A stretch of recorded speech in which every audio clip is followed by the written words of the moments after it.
Με μεγάλη μου έκπληξη εντόπισα αυτό το υπερθέαμα.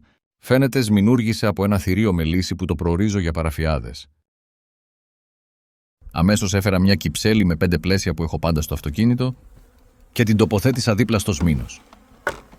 Με πολλή αγάπη άρχισα να μαζεύω τις μέλισσες και να τις βάζω πολύ προσεκτικά στην κυψέλη.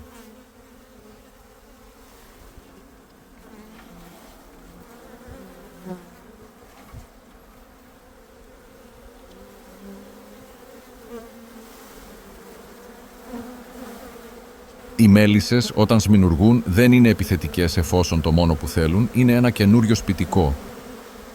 Φαίνεται ότι έχουμε βάλει τη βασίλισσα στην κυψέλη και αυτό έχει ως αποτέλεσμα όλες οι μέλισσες να κατευθύνονται μέσα στην κυψέλη.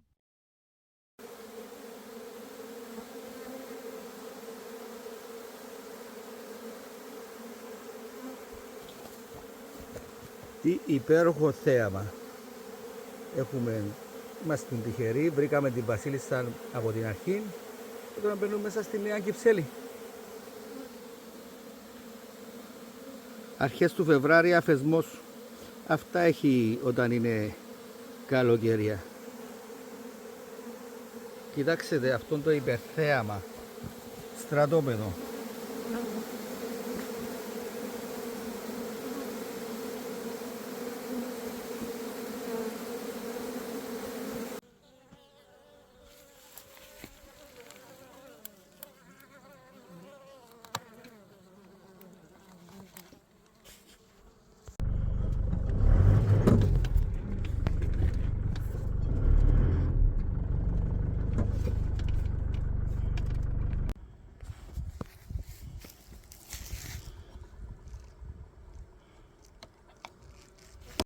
Την αγάπη μου.